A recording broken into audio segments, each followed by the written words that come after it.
Hello, and welcome to the Entrepreneurship podcast series. I'm Sarah Jabber, Director at UIIN, and your host for today. In this episode, we revisit a brilliant conversation we had with Sally Ann Williams, CEO of Cicada Innovations, Australia's home for deep tech ventures, in recognition of their 25-year anniversary. Having supported over 500 companies across health, AgTech, quantum, space, and beyond, this episode offers a timely reflection on what it really takes to translate breakthrough ideas from lab to market. I'm very pleased to have our guest today, Sally Ann Williams, who's the CEO of Cicada Innovations, which is Australia's home of deep tech. A little bit about Cicada Innovations: they unlock the power to create the industries and jobs of the future, addressing some of the most pressing global issues that face our world today. And a bit around Sally. While currently the CEO of Cicada Innovations, prior to joining them, she was an executive program manager at Google Australia for 12 years, where she was responsible for leading Google's efforts in entrepreneurship and startup engagement, research collaborations with universities, as well as school education and outreach. Welcome, Sally. Really nice to have you. Thank you. It's great to be here. In your role at Cicada Innovations, Sally has been the lead supporter of deep tech startups, translating cutting-edge ideas from the lab to market and paving the road to success in deep tech entrepreneurship. So deep tech, it's a very big word, especially apparently in Australia, but also very much so in Europe. Just to kick off the conversation, I'd love to understand a bit more around how Cicada Innovations started and essentially what you do to support deep tech startups. Oh my goodness. Well, that's a great question to kick off, and it's quite a big story to unpack, but I'll try and give you the snapshot, and then maybe if there's areas of interest, we can dig into it. So Cicada Innovations is just over 23 years old this year, and we were originally founded with this great vision to revolutionize and reimagine a precinct in Sydney that had been used originally for our rail infrastructure networks. So we're located at South Everleigh, right next to Redfern Station, for those who want to look it up on a map and see where we are. And in this particular precinct area, it's where the actual carriages for our rail networks originally were built in Sydney and New South Wales for Australia. It's where the engines were fitted. And in our building in particular, where Cicada's housed, we have a beautiful old, it's like a giant shed, but it's a really fancy shed. And it is a heritage listed one now. But we have these beautiful old gantries where the engines would come in to the building through our front doors, and we would lower the engines into the carriages and send them out into the rail network. And so when they were reimagining what could be done in this precinct and what Australia needed and what New South Wales needed to drive our future economy, there was this real vision of, could we take from the past and that industrial nature and that sort of infrastructure development and maybe reimagine the future? So we like to think of ourselves now as we were the home of the last industrial revolution. We're certainly the home of the next industrial revolution.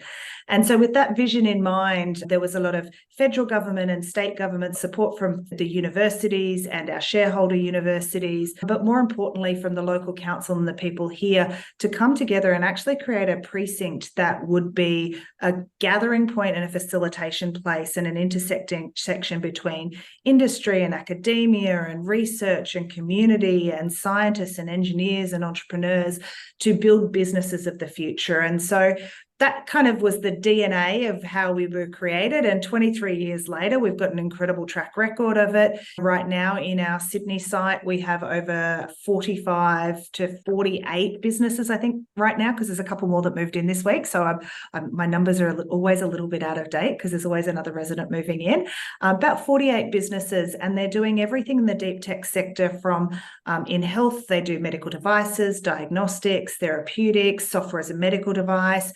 We have AgTech companies in here looking at innovations on farm and in revolutionizing how we can think about feeding the world into the future and food sustainability. We're the home of the National Space Industry Hub, so we have upstream and downstream space companies. We have quantum companies. We have semiconductor companies. We have new materials companies. We have hydrogen companies. We have, I'm going to have forgotten somebody. I've definitely forgotten. Oh, we have some companies working on infrastructure. We actually have somebody working, ironically or perhaps poetically, on rail infrastructure and taking what is essentially dumb infrastructure, so trains that can be 50 or 40 or 30 years old, and turning them into smart infrastructure that can actually be avoiding the cost of maintenance and the damages and breakdowns and things like that. And so we support those companies here and in our two other sites, Juma down in Melbourne and Westmead at just in sort of Western Sydney here. We support them with everything that they need, like a chicken incubator for eggs to hatch chickens. We support them with the right environment, with the exact temperature that they need. So a little bit of pressure, a little bit of coaching and mentoring, connections to capital, which when I think about it is the chicken when it's hatched and it's food and it's water and it's sorting itself out, but everything that needs to thrive and survive. And for deep tech businesses, they are really complex. They have labs, they have manufacturing requirements, they have typically very regulated pathways to market. So we connect them to the resources, the right knowledge systems, the right providers, the right mentoring, basically everything that they'll need at the point in time where they need it to keep progressing through those multiple valleys of death to eventually graduate out and move on and become thriving businesses. And we've helped over 360 odd businesses, thousands of jobs, 1.8 billion raised, I think we're at now that we can track. So that's a conservative number, 1.4 billion in exits. But the thing that makes me the happiest is actually a lot of these businesses, it's not about building unicorns, it's about building businesses that thrive and survive and go on to actually reinvest in the architecture of what deep tech businesses is in Australia. So it's an amazing place to be. And we also run a whole bunch of commercialisation services as well across Australia for all of those different areas. So we run one for New South Wales Health, we run one for the space sector, we run them for the grains sector and in AgTech. And we have these bespoke programs that are really supporting people that are thinking about bringing something through to market or really focused particularly on solving particular challenges that they have seen and faced either in industry or have experienced firsthand. We've got people that have turned from farmers to deep tech entrepreneurs that have come through, which is really awesome. Yeah, amazing. That sounds really exciting. And 23 years, it sounds like a lot, but I think in this space, it's also not a lot, but it sounds like a lot has been achieved. And I really like the analogy you said, based on the space, the home of the last industrial revolution and that of the future. And also the analogy of the chicken, I think is very relevant. We always use the term incubator, but don't always realize maybe where it comes from. Yeah, it's really interesting, right? That term incubator, a lot of people actually translate that to a program and they're like, there's these 12 weeks and we do this. And I'm like, that's not what an incubator is, because some of these people have been here 12 years and we've literally helped them grow from 40 people to 100 and something. They've got half a foot out the door at that point because I won't give them the whole building and I won't allow them to expand. But an incubator, when you really think about what it is, it provides life and nourishment and the perfect conditions to protect something at its most vulnerable stage until it's born. And then even once it's born, it helps protect it and nurture it until it is actually capable of going outside and surviving on its own to the best of intents. And then really good incubators, what they do is they never really let them go to the wild. They still have a little safety net, if you think about it, where they can come home at night. And if you think about free range chickens, they're not really free range fully. They come home and they roost at night and they have that safety and that protection of an environment. And so we talk about with our residents, they graduate out of here, but they never really check out and never really leave. And they still have our phone number and they still know where we are and they walk in the door and they have that support and that network to continue to build relationships and to actually recycle talent through the organizations, but to continue to be part of that community. And the best ones come back and they actually teach into that community. So it's much like our DNA of we've come full cycle from being the place where the engines were put into the trains. We've come full cycle to they're actually the engine that now goes into the next train that's getting built, which is really cool. Great. You mentioned a few different types of companies, types of sectors. You also mentioned that they could stay with you for different periods of time. How do you decide which startups to work with or to support? Is there a process or is it based on the idea? Yeah, so it's a great question. And I would love to give somebody the formula and say, this is it. But the reality is it's quite different and it depends on the sector and it depends on the timing. But there's a couple of key things that we look at, right? We really look at what is the problem, the fundamental problem they're trying to solve. And is that a big problem? Because if it's a problem for 100 people, the reality is it's going to be very difficult to make a business case for that. And it's going to be very difficult to help them raise money or find an investment pool for that, most likely. Is the problem they're trying to solve big? Is it ambitious? Is the market interested in it. The second thing we look at is, are they coachable? Are they willing to grow? Do they care more about solving the problem than they care about their own ego in it? And that's a really hard one to say to people, because so many people want to become founders and they want to become CEOs. And I always say, why do you want to do that? What is it that you're really interested in about being a founder and a CEO? Because it's a miserable journey. It's really hard. You can have very high highs and incredibly low lows. It's absolutely lonely at the best of times, and it's tough. So why do you want to become a founder and a CEO? And when the answer is that they're obsessed by the problem and they're like, somebody needs to bring this to market and I just cannot let go of this problem, then they're the right person, because at the right time, they will generally recognize whether they have the skill set to be the CEO on an ongoing basis or not. And so they're the kind of conversations that you have quite regularly with people. And when they are obsessed about the problem, they're happy to stay in the business, but they're actually generally happy to move out of that role if they're not interested or don't want to develop the skill sets to be that CEO of a scaling business. And I think the third thing we really look for, and that's that coachability. The third thing we really look for is, what science and engineering do they have underneath the hood, right? Do they have some protectable IP, or do they have the ability to build on some protectable IP? Because if they don't have that at the outset, the journey is really long, particularly if you think about health and if you think about diagnostics or therapeutics. That is a massively hard market to crack into and make a profitable business out of. So they have to have something in that vein and be able to really connect them and see how that we can take them on the journey. The other thing that we do is we stop focusing on them and we focus on ourselves, and we go, are we the right ones to help them? And that's a really different thing. I don't think a lot of incubators and accelerators actually ask that question of themselves. I think they always go, we've got this thing, plug in, and it looks like this, and it's very fixed.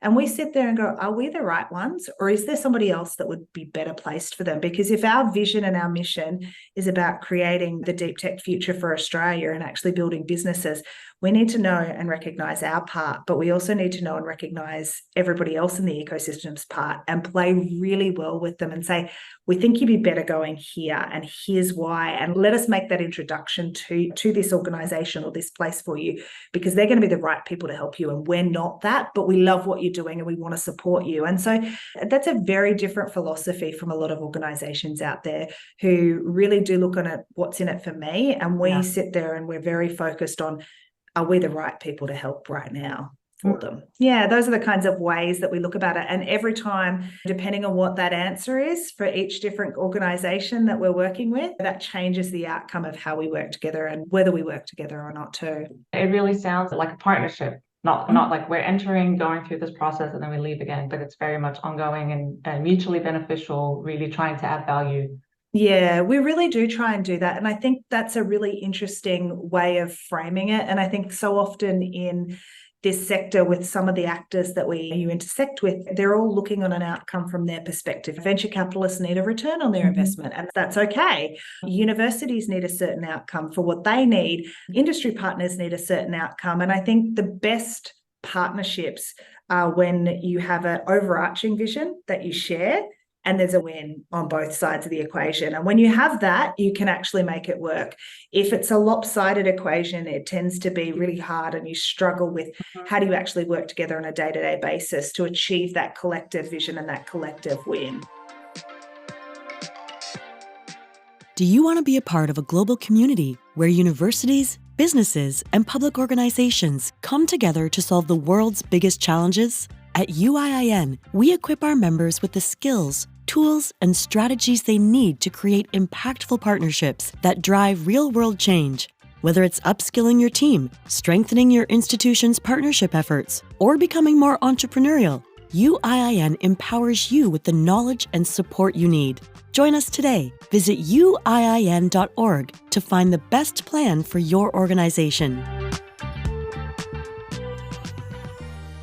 The ecosystem or connecting with others in the ecosystem. I'm curious, to what extent, if at all, do you work with universities, and any insights you've had through your experiences around what universities might be doing to better support and nurture some of these ideas and startups that could be coming out of that environment? I'm going to answer with the Australian context first, because it is unique to the rest of the world a little bit, but I think there's some truths between the two. So I might try and pull those out for you as well. So in the Australian context, we work very closely with quite a lot of universities. We're actually owned by 4 universities, but we don't work exclusively for them. And we certainly don't have exclusively startups in our incubators that are spin-outs from them. So we actually work with universities across Australia, and also depending on the partnerships and collaborations and industry partners that we're working for across the world.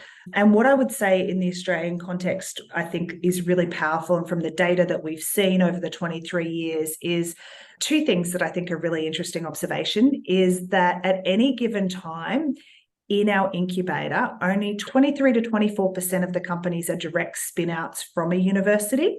So the vast majority are actually coming from elsewhere. And the founders, when we look at where they're coming from, they're people with industry experience, and they tend to become frustrated by something, and so frustrated that they've left to go and do it. They're not even industry spin-outs. And this data actually rings true too from a report that we're working on at the moment for Tech 23, which is a deep tech festival that we've taken over in Australia. And in the 120 applicants we had last year, we had a similar sort of metric. I think 11 applications were direct spin-outs from universities. Now, before anybody goes, oh, woe is me, in Australia, universities don't spin out enough businesses, it's actually not bad news. What it does do is it busts a myth about this linear nature of deep tech businesses and where they come from. And I would say it holds quite true around the world, but in a different volume and a percentage in each country, depending on what those university environments are like and what their IP agreements are like and how they're fundamentally funded as businesses of universities. But the thing that's really cool that we see, and we see this from the data of our residents over 23 years, but we also see it from Tech 23, is every single one of our resident companies has partnerships, and they have partnerships with industry, they have partnerships with universities. And so those things are for contracted research, they're for collaborative projects, they're industry-based PhDs that they're funding those students to go through. They have interns coming in and doing paid internships. So the relationship that all of our businesses have with universities is so much richer than this sort of linear pathway. And those things are much more beneficial to both sides because they actually go for multiple years. So in the case of, I think about one of our resident companies right now, Rux, who's working on a new materials solution for hydrogen storage, they have, I can't even tell you how many partnerships with universities they have right now, because every time I see them, there's something else that they've worked with or collaborated on, or they're in a joint project on. And so they have this really rich ecosystem of researchers that they collaborate with in Australia, but also globally. And then the pipeline of people that are going to come and work for them are coming out of those universities. So I think there's a role for universities. There's absolutely a fundamental role that universities need to play and should play in deep tech. But I think when we limit that conversation and the focus to being direct spin-outs, we fail to recognize the bigger picture and the greater opportunity where they're actually contributing on a day-to-day basis in a really rich way. And so for me, that's the thing that we need to, in Australia, we need to unpack that narrative and talk about it a lot more. And that fundamental research that Australian universities get funded by the government to do and focus on can lead to an opportunity for deep tech, but not necessarily. And I don't think that we should be driving fundamental research with a goal of commercialization. I think what we should be driving is collaborations with a goal of commercialization, because then we get the best of both worlds. We get this deep expertise and we get this deep capability in actually building businesses. And that's when you get that, that's a beautiful marriage. That's a really great relationship that carries forward for decades. Yeah, exactly. Really great to hear that. And I think it resonates a lot with generally how universities operate and also that connection with talent. Because I know, at least in Europe, and I imagine it's the same in Australia, there's a shortage of talent, especially in the deep tech space, and a lot of ideas around how can we bridge that gap. Maybe building on that, I'd like to understand just a little bit around generally commercialization and partnerships. There's a lot of challenges involved, and sometimes the translation from lab to market can take a really long time. Are there any maybe unique challenges that you've observed in the deep tech space that could resonate with others and maybe take on board as they're working in these areas? Yeah, I think there's some common challenges. And I think this is where putting on a very pragmatic commercial mindset helps you to navigate it. So I think one of the things that we see all the time is that deep tech founders typically underestimate the amount of refactoring, for want of a better word, that they're going to have to do in their product development or as they go from lab to market. So every time you take a prototype or you take what you think you've discovered and you scale it for 10 people, 100 people, 50 people, every piece of refactoring that you do for that, everything breaks. The science breaks, the engineering breaks, the optimization breaks, the cost break, everything breaks. So everything is harder than they think. And everything takes longer than people think. And so we just need to be realistic about it. And I've coached so many deep tech founders, and I'm just laughing in a little bit because I've got a call later with one who I'm working with at the moment. And the conversation last week, she was like, we scaled this from this to this and everything broke. And I was smiling and laughing. She goes, I know you're going to say I told you. And I was like, look, it's normal. And she was worried and freaking out. I'm like, this is normal. Now you just have to fix it for this next scale. And that's really hard when you're taking something to market and you're turning it into an actual usable product that can meet the regulatory requirements and your customers' needs and be easily adopted and implemented in whatever place they need it be, whether it's in a farm or in a hospital or in space. That is going to take time and it is just going to keep breaking. So really just being pragmatic about that and knowing that and just actually listening to your coaches that will tell you that's going to happen. It's okay. And it's normal. It's absolutely normal is really important.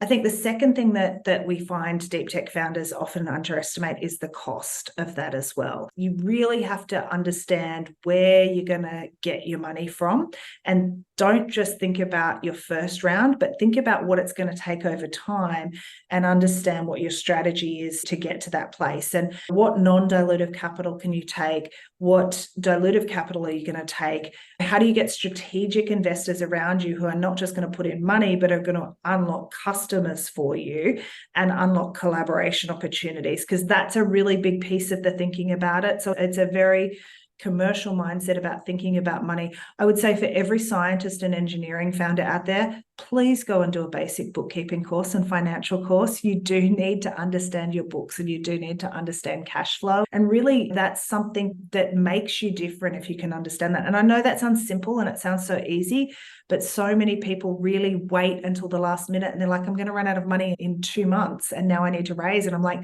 raising can take a year, especially in the current environment. So really getting a handle on that and going, do I want to move from fundraising to fundraising, or am I going to try and raise enough? And having a strategy around that and really thinking that through, I think is important.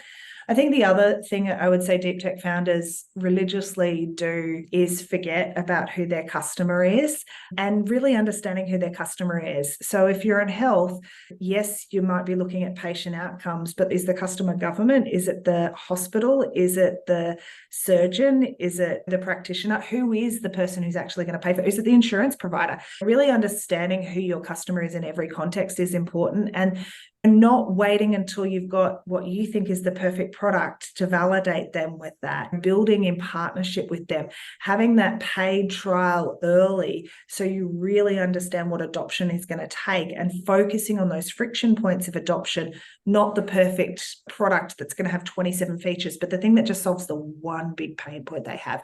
You have to be really pragmatic. And so sometimes that translation from being really wanting to be blue sky and discovery into I just need to get this one thing done because that's how they're going to pay me money for, that real tension it's a leap. And so you need to surround yourself with people that will keep you honest and keep you focused. So my gosh, there's so many things, but they're probably the ones that I find myself repeating often to founders as I work with them and talk to them. They're interesting challenges. And while, of course, you talk about that commercial focus, a lot of them remind me of some fundamental issues and challenges that researchers deal with. They have to be resilient because I remember from my time in the lab, you try something that was working, suddenly it doesn't work anymore, and you have to try to figure out why it didn't work, and then you're looking for funding. And of course, it's different, but I think often we forget how similar some of the processes that researchers go through are to entrepreneurs and entrepreneurial thinking. I really like that. I really like the way that you framed that, because I think sometimes they think it's going to be different. Now I'm going to move into the commercial context, and that's going to be the easy bit. I've done the hard bit. The hard bit was the science. The hard bit was the discovery. I'm like, oh no, now the really hard bit comes, right? This is actually much harder because there isn't a framework and no one has to buy your product. No one has to do this. So the reality is, if you're not close to your market and you're not really going on that journey with them, especially if you're building something for a new market, like if you're building a new market, you actually have to build that ecosystem and build the entire sort of environment in which you're going to sell something to somebody. And so you really can't forget about that. And I think people underestimate how hard that is. And you're right, they forget that they're resilient, but you need to learn to be resilient in a different context. And if I can give you the metaphor from what I see, it's like people who do strength training and then go to a Pilates class and they're like, I'm really strong. And then they go to a reformer Pilates class and, oh my God, this is the hardest thing I've ever done. And it's because you're strong, but different muscles, right? So it's the same sort of thing. You're using a different muscle group and experience group of how do you actually demonstrate and enact that resilience, and what do you enact it in? So so there's hope for those researchers to develop that. Speaking of hope, and maybe looking a bit to the future, I'd like to take the last few minutes and just understand a bit more. What are your thoughts on the future or emerging technologies, trends in the deep tech space, but maybe specifically in Australia? How do you see the future playing out in Australia? The role Cicada Innovations is playing to help make Australia a leader in this field. Does Australia have a competitive advantage in specific areas? Can it be doing something differently? It's a very big question, but I'm glad you recognize how big it is. I was like, oh, so a nice, easy question to finish.